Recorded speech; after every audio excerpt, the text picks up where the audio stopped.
Okay, welcome. My name is Dave Olender, and today I'm going to be showing how to modify a standard Epicor SSRS packslip to show an excluded field. So the basic outline I'm going to be using here is I'm going to show you how to find the table field name that we're looking to add. Then we're going to create a new report style. Then we're going to create a new data definition and unexclude a field. Then we're going to use SSRS Report Manager URL to create a new folder on for the report and copy the packslip files. Then we're going to preview a packslip to get the GUI ID. We're going to modify the packslip RDL. The RDLs are the files that are used by SSRS for reports. We're going to modify the RDL to reference the invoice that we're looking for, which is ship detail invoice comment. Then we're going to add the ship detail invoice comment field to the packslip line, verify the field's being displayed properly, and then we'll be done. All right, let's get to it. So I minimized my remote desktop. Let's bring that back up. All right, so let's go into Epicor here. And let's start off by going into the packslip. So we're going to go into material management, shipping and receiving, general ops, then customer shipment entry. And I've created a packslip here. Customer name MNEUG. Okay, and as you can see, it has 4 lines. And what I've kind of already done here is I've said, okay, in the comments area for the invoice comment, for line 1, I have a comment. For line 2, for the invoice, I have a comment. But lines 3 and lines 4, there are no comments. So, all right, so if we go back to line 1 and comments, and I've got the invoice comment here, and I want to add this to my packslip. Well, how do I do that? Well, the first thing is you need to identify what field is this pointing to. Where is this pointing to? So if we go to help and then field help, and usually what I'll do is I'll pin this bad boy open and then bring this up a little bit and switch over to the technical details. Let's give ourselves a little more room here. All right, so by clicking on the field, let me go back to details. You can see how the list changes depending on what field I click on. And the DB field is what we're interested in. So if I go to comments, invoice line, here's our ship detail.invoice comment. So that's the field that we need to add to our packslip.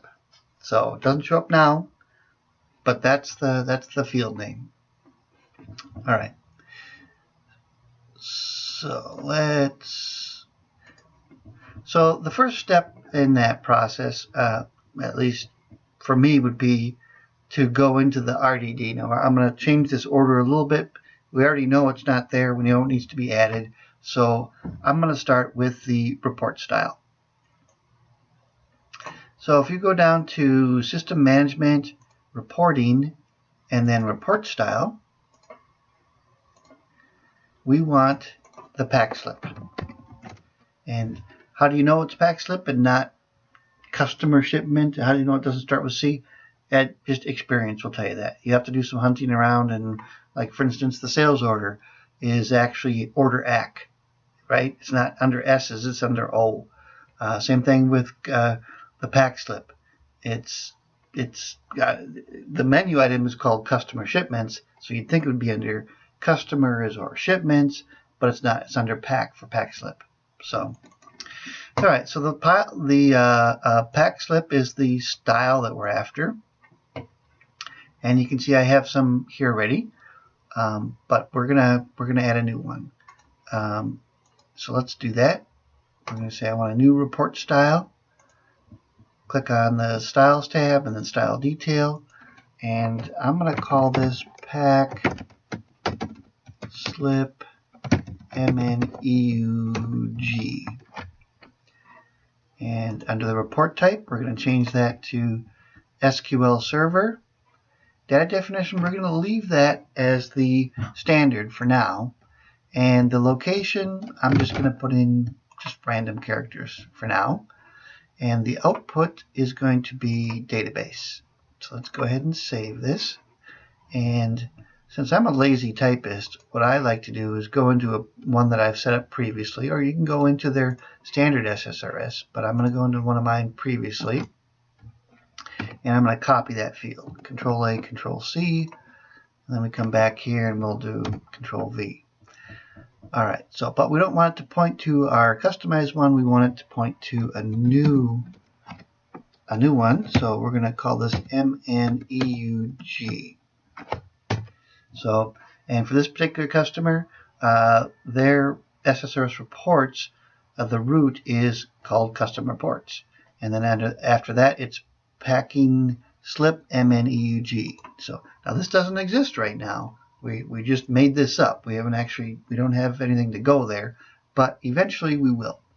So let's go ahead and we'll set that as the default. So we'll save that. All right. So the next step is going to be the data definition. So if you click on the data definition field, right click it, and then say open with report data definition.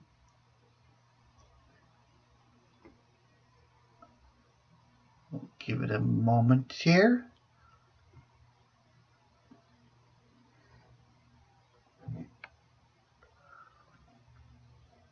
Okay, so let's now we can't modify the standard Epicor data definitions. So what we need to do is duplicate them. You go to Actions and then duplicate that report. And we're going to call this PackSlip, if I can learn to type, MNEUG, and same thing here, EUG. Okay.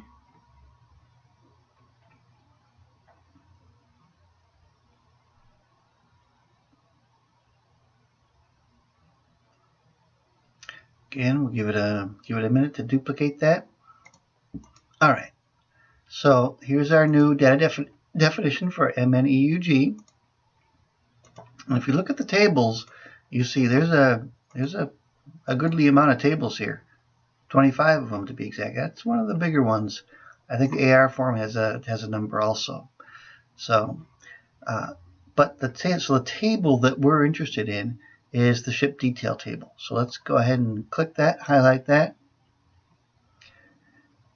And I've had mixed results here. Sometimes it defaults to the detail tab, sometimes it defaults to the exclusion tab. You want under report table the exclusions tab. So under the exclusions tab, if you scroll down just a little bit here, you'll see our field invoice comment, right? That's the one we were looking at. That's the one that, and you can see that the excluded, it's excluded, so we want to unexclude it. I would leave the labels off unless you're doing multi-language, multi-country, multi-language. You're really not going to need that label. So, and there are some reports like the invoice form, where it's full up. You can't add any new labels. So. All right, so we're going to, we unexcluded our invoice comment, so let's go ahead and save that. All right, and now let's go back to our report style. Let's see here. There's a report style. I'm going to hit refresh, and then the drop down next to the data definition, and then there's our data definition. And we're going to save that. All right, so we have our style and we have our data definition in place. What we don't have is this thing yet. right? We haven't created our report yet. All right, so let's do that. So to do that, we need to go to the report manager, and the report manager is a URL, and the best way to find that, I have a shortcut for it here, but if you go into the list and then you go to the Reporting Services Configuration Manager, it's under Microsoft SQL. In my case, it's 2012. Yours might be 2014. But Reporting Services Configuration Manager, say OK to the UAC, and then go ahead and connect up. So from this interface, what we need is the Report Manager URL, and that's the URL right there. So if I click on that, that's going to take me to, and let me minimize this because we don't need that anymore. I just I added this to my favorites in IE, so but I wanted to show you how to find it. All right, so here's our Report Manager IIS. We're on IIS. Here's our Custom Reports folder,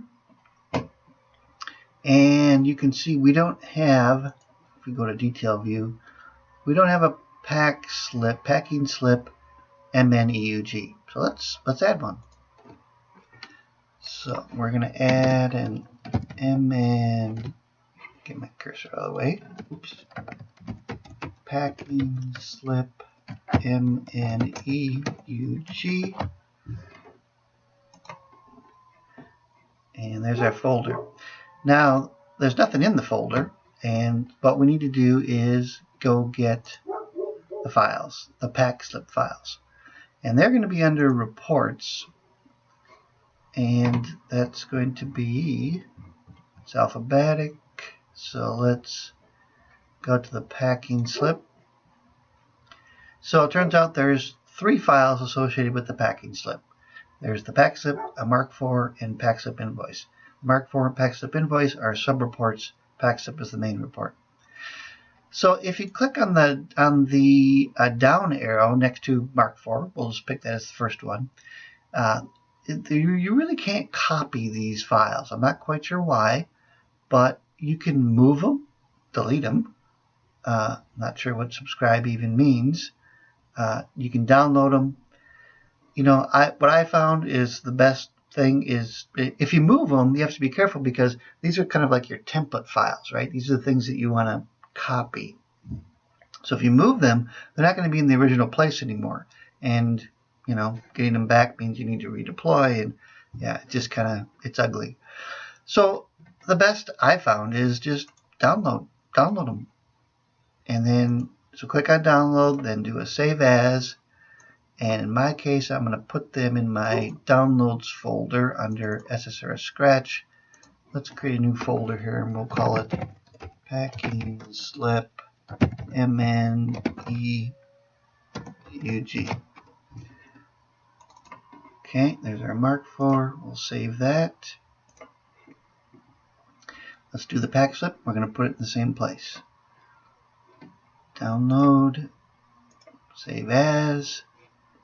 There's our PackSlip, and then PackSlip Invoice. Again, let's turn this off because that doesn't go away. And PackSlip Invoice, download, save. And you should do all the sub-reports, by the way. Don't just, you just because you only need the PackSlip, you don't want to do one. You do want to do all. All right, save that. All right, so now let's go back to our file, our home starting point, and we're going to go into Custom Reports. Let's go into PackingSlip MNEUG, and now we're going to upload those files. So we'll just take we'll just take them one at a time. And normally I just turn on the overwrite. There's no files there now, but all right, so let's do PackSlip. Okay, and one more. And the Mark IV. All right, so we've put all of our SSRS files in place, and we should be able to do a print preview now. Let's test it out. See if that works. And I guess I'm not in there anymore, so let's go back to customer shipments. Pick my pack ID, and then let's print this. And there's my report style, right? So let's preview this. The first time kind of takes the longest because it has to call up Adobe and get that in resident memory. But the next time you do a PackSlip, it'll run faster.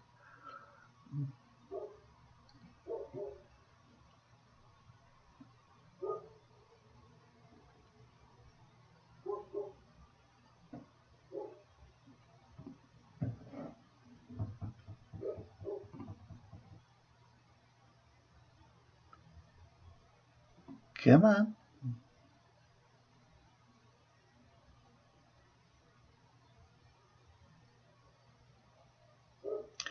All right. So there's our report. 3 lines, 4 lines. Okay. So that tells us that we've got that all set up correctly. I'll say no to that for now. All right. So now I would typically go into the system monitor, and then you know what? On this system, I forgot. I always forget this. I need to set the archive period. Otherwise, it gets lost. So we'll set the archive. Excuse me. Set the archive period to a day, and let's do a preview. And this should preview much faster because it's once it loads Adobe into RAM, it just uses it again. All right. So now let's go back to the system monitor, and let's pick our most recent PackSlip.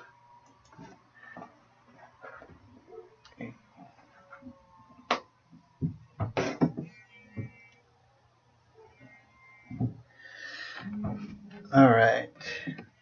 So let's PackSlip. So let's scroll way over to the right, and we're going to copy this. And it's kind of hard to see. It's hard to grab. If I do that and then scooch it over, it's like you can finally get there. I found it's easier just to go to the field before and copy it, call up Notepad, paste it in, and this GUI ID is really what we're after. I'm not sure if that's the right way to pronounce it. It's graphical user ID, so I don't know. I call it GUI ID. I've heard it pronounced GUID, but I'm not sure what the proper pronunciation is. All right, so we have our GUI ID, and so now I guess where I would go, there's a couple places we could go, but I'm gonna say let's go into the Sql Server Manager. We'll connect up, open up our databases. This is our SSRS database, and then under tables, if you open this up, you'll see there's a bunch of table names with GUI IDs attached to them. And I usually click on the filter here, and then under name contains, I'll put in our GUI ID. That restricts this list of tables to only the tables that are related to the printout that we just made, right? The PackSlip that we just created.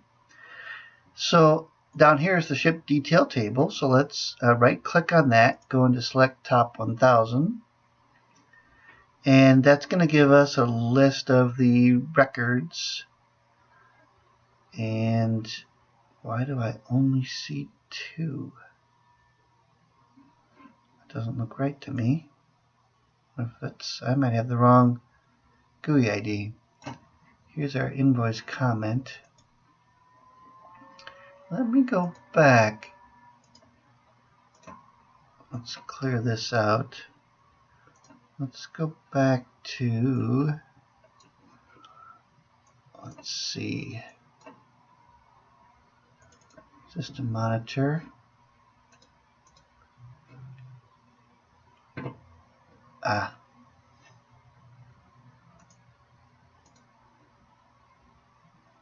There we go.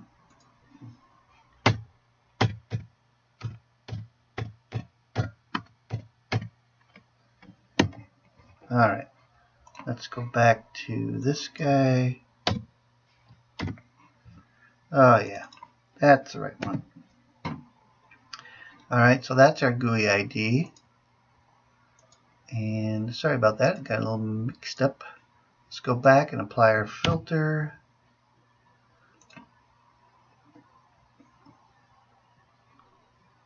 That didn't look right to me. Oh, maybe it is. Yep.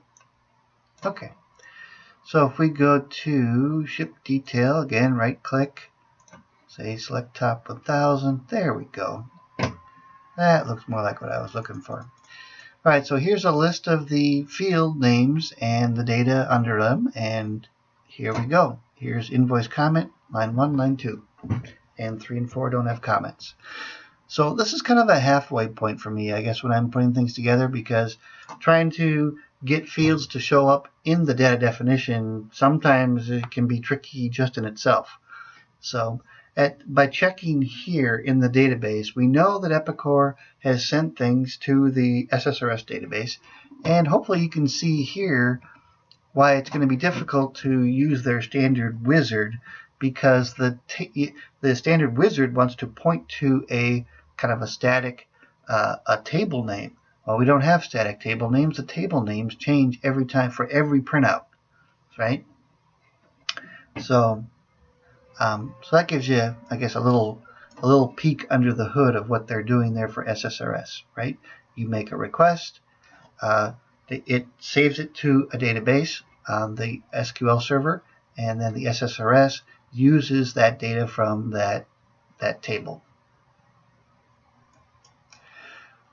All right, so I'll minimize that, and so we know our field is there.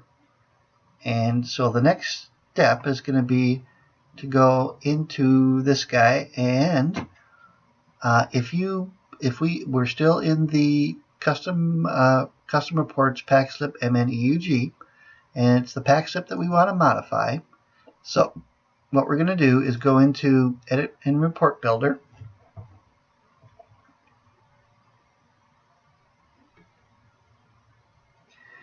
And this is what the report builder interface looks like. And there's a run button here. And if we just say, let's go ahead and run this. And then in the GUI ID, we paste in our GUI ID. We are going to see we got, there's our PackingSlip. So, but our field does not show yet. So here's the thing. A little trick that I found is that if you just grab a field, then you don't have to do this for all the reports, but for this some you do, and for this one in particular. Just take a field, move it back, and then save it. And then what we're going to do is download that. And you'll see why in a minute, why we're doing that. So if I take we're still in the MNEUG folder, so if I take the file that we saved earlier, I'm just going to call this original, right? That's our original file. And we want to call this just plain old PackingSlip. All right. So then let's use our Explorer, Windows Explorer, to go into Downloads, Scratch. Here's our EUG. So I just use the Notepad. to modify these files. But here's what happens. If you go open up Notepad and take a look at this, it's like crazy. I mean, you need to be Neo from the Matrix to be able to make sense of this. It's just, there's virtually no formatting. Why it does that, I'm not exactly sure. But if we open up the file that we just moved one field and then moved it back and saved it, if we open this up, you can see it formats much nicer, right? We've got some indentation going on, and it's still kind of ugly, but at least it's better than it was. All right, so let's try and figure out what's going on here. Well, at first, oh, you know what? I forgot one step. I forgot to try to figure out which data set do we want to look at. Now I know it's ship head, ship detail, but you're probably thinking, oh yeah, but how did you know that? Well, all right, that's a fair question. Let's go back to the report builder. I should have shown you this when I was there, but that's okay. We'll just bounce back there and I'll show you. So if we open up the data sets, you'll see that this particular report has 3 data sets. So, you know, which one is tied to our data? Well, I think the best way to do that is to click somewhere down in the body where you've got detail lines. These three dashes here means this is a detail line, and I just picked this one. Doesn't really matter. And then if you right click and then say select Tablix 1, that's our table. You can see here's the data set name, ship head, ship detail, right? So that means that the main body of this report is tied to ship head, ship detail, right? So that's how we figure that out. All right, so let's go back to our text. So ship head, ship detail is the data set that we want to modify, and under the query there's command text. It starts with select, and it ends with down here from. So the basic structure is you do a select and then you list all of the fields that you want to have in your data set, and then you finish up by saying from, and then you specify the tables and the joins that go with them. So you can see here in the from ship head, there's a parameters and table GUI ID value. So that's where we're saying use the ship head underscore, and then we're adding the GUI ID. So this little piece at the end here is called an alias, and you can see that being used up here. So t1.shipComment means T1. Well, T1 is tied to ship head, so that's like saying shiphead.shipComment. So these are just aliases. It's kind of a little shorthand. I don't think you get that if you use their query builder, but Epicor has done that. So it lists the table and then it lists the join. So you can see it's a left outer join. I'm sorry. That the ship head is the main table, and then it does the second table is left outer join ship detail, again underscore with the parameter table GUI ID, and again alias of T2, and then it says on, which means that this is you're specifying the join tables, right? So you're saying company equals company, packnum equals packnum, and then of course the left outer join of the report labels, again with the GUI ID, and this is T3. So we know that the field we want to add is in ship detail, right? Because we looked it up earlier. It's ship detail.invoiceComment. So what I try to do is I try to find the area where the last, we know it's a T2. We're going to be adding a T2. So I try to find the last T2, and I'm seeing it's right here. So the way the structure works is you specify the table, a period, and then the field name, and then a comma. So we're going to follow that same structure. We're going to say T2 dot invoice, spell it right, invoice comment, and then a comma, right? So that's going to add to the query our field. I'd like that field available. T2.InvoiceComment. Make sure I got that spelled right. Okay. And then the next step is to go down to the fields list, and we need to add that field. So I'm a lazy typist, so I'm just going to grab a string type, right? Because I know this is a string type, and then I typically add it to the very bottom. And we keep going.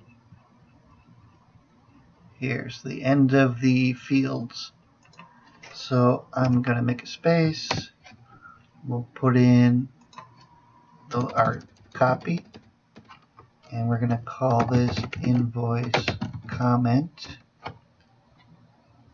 and we're going to call this is the data field, invoice comment. All right, so let's go ahead and save that.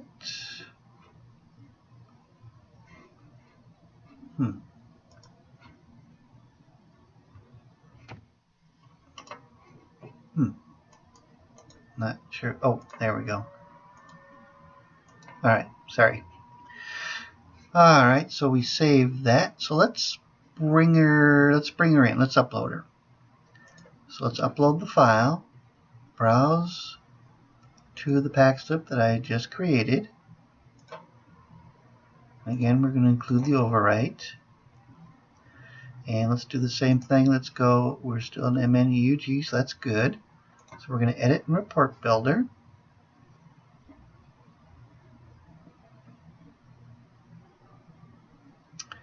All right, so if we open up our data sets and zoom to the bottom here, there's our field. So that's looking good. And so now we need to add that. So the one thing, let's do a preview of this. I want to grab that same GUI ID and then preview this, make sure it still runs. Yep, she still runs. All right, so the thing about SSRS is it's really difficult to figure out where things are, right? Like this line 1, and you've got a part number and a description, and here's a PO line. Where is that? Now in Crystal, it's a little easier to figure these things out, right? But SSRS, no, not so much. You have to just kind of get an eye for how to find things. Like here's the pack num. There's the PO line. Here's our part description. I just happen to know that this is the section that has the part numbers in it, and we want our comment to be after that. So, and what this is these are table rows, right? This is a table, and these 3 lines means either detail lines, and then the other lines have oops, let me go back to that. Have the groupings. These lines specify which group you're working in.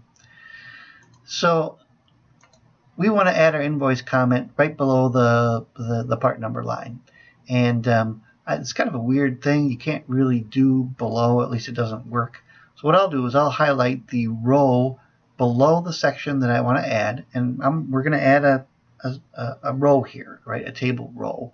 I could just throw the field right here in the report itself, but I want to add some logic to it later on. So what we're going to do is we're going to make room for it. We're going to add space. So right click on the row, say insert row, and then you want to say above. So, and what that Microsoft does is it creates a row for you, and what that wants to do is it wants to add a specific field, and we could add just the invoice comment field to take up this whole space going across, and ultimately we may do that. But a little better technique is to, once you create this is to insert a rectangle onto it. So we go to the Insert, Rectangle, and then we, oops, I need to, let me go out, highlight this again. Sometimes you have to do that. Okay, I want to insert a rectangle. There we go. See the little plus shows up? If I click there, so now if I click off it and go back to it, you can see I have a rectangle. So the rectangle is just a construct that lets us put in fields, and then we can move them around. So we have a lot more flexibility if we use rectangles. So onto the rectangle, I'm going to place our field, our invoice comment field. Okay, so I'll move that up a little. Oops, too much. Control Z undoes that. And there we go.